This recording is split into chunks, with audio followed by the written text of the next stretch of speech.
ఇక్కడ చూడండి, ఇది ఎడమ కుడి అంటే కూడిక, తీసివేత, గుణకారం. ఇవన్నీ కూడా మనం ఎక్కడి వైపు నుంచి ఎక్కడ చేస్తాము? కానీ భాగాహారం మాత్రమే మనము అయితే ఇక్కడ ఈ భాగాహారం అనేది చాలా మంది పిల్లలు సరిగా అవగాహన చేసుకోలేకపోతున్నారు. భాగాహారము అంటే ఇదేం గుర్తు? భాగాహారం అంటే భాగానికి హారానికి మధ్యలో భాగాహారం గుర్తు ఉంచినాం అనుకో. అయితే మన సామాన్య భాగాహారంలో ఇది విభాజకము, విభాజ్యము, భాగఫలం, శేషం. అయితే ఇక్కడ భాగాహారం దాంట్లోనే ఏది హారంగా తీసుకోవాలి, ఏది లవంగా తీసుకోవాలి, ఏది హారంగా తీసుకోవాలి, ఏది లవంగా తీసుకోవాలి చూడాలి. ఇక్కడ హారం ఉంది, ఈ హారంని నేను ఏం చేస్తున్నా? విభాజకంగా తీసుకున్నా.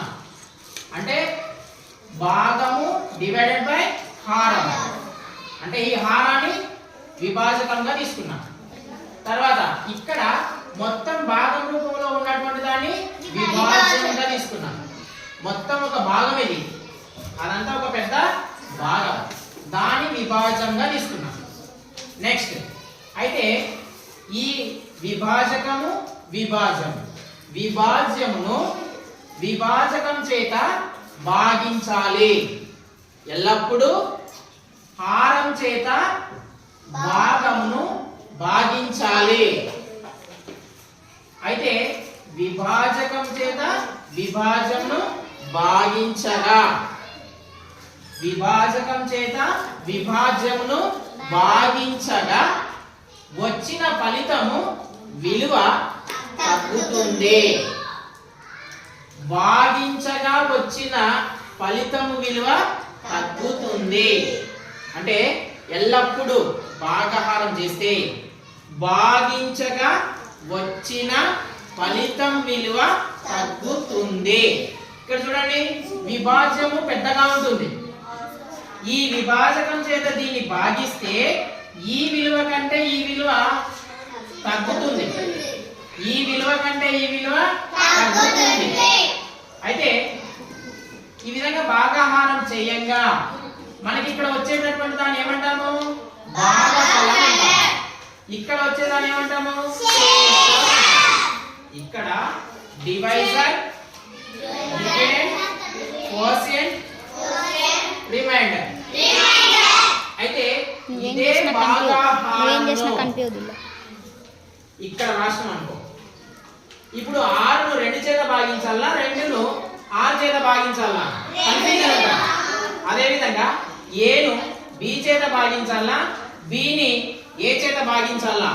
కన్ఫ్యూజన్ లో ఉంటాం మనం. కాబట్టి ఇది మనకి ఇలాంటి డౌట్ లేకుండా ఏం చేయాలంటే ఇక్కడ మనము భిన్న రూపంలో రాస్తున్నాం. ఏ రూపం అది? భిన్న రూపంలో భాగాహారం. మధ్యలో మనం ఏం చేసినాం? భాగాహారం గుర్తు ఉంచాము. అయితే ఈ గుర్తుకు ఎడమ వైపున ఉన్నటువంటిది పైన రాస్తాం భిన్న రూపంలో, ఈ గుర్తుకు కుడి వైపున ఉన్నటువంటిది కింద రాస్తాం భిన్న రూపంలో. దీన్ని భిన్న రూపంలో రాసినప్పుడు ఈ భాగాహారాన్ని ఎట్లాగో భాగాహారంలో హారం ఉందా, ఈ హారం అనేది భిన్న రూపంలో కూడా లవము బై హారము, నామినేటర్ బై డినామినేటర్. అంటే భిన్న రూపంలో రాసేటప్పుడు డైరెక్ట్ గా ఈ భాగాహారం అనేటటువంటి పదంలోనే హారము ఎక్కడ రాయబడుతుంది? మనకు కింద రాయబడుతుంది. భిన్న రూపంలో కింద రాయబడుతుంది. అంటే ఈ కింద ఉన్నటువంటి దాన్ని మనం హారం అంటున్నాం, పైన ఉన్నటువంటి దాన్ని లవం అంటున్నాం. లవము అంటే ఏంది? పెద్ద భాగం. లవం అంటే ఏంది? పెద్ద భాగం. కింద ఉన్నటువంటిది ఏంది? హారం. ఈ హారం చేత ఈ పెద్ద భాగాన్ని భాగాలుగా విభజిస్తాము. ఈ హారం చేత ఈ పెద్ద భాగాన్ని భాగాలుగా విభజిస్తాము. అదే భిన్న రూపంలో లవము బై హారం అంటారు.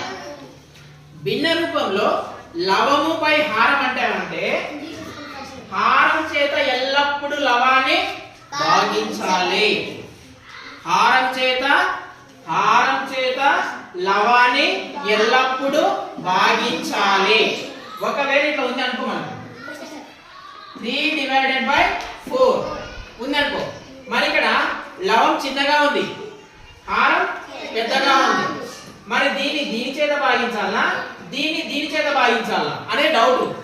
కానీ ఎట్లా ఇచ్చినా సరే, ఏది పెద్దగా ఉన్నా ఏది చిన్నగా ఉన్నా ఎల్లప్పుడూ భాగాహారంలో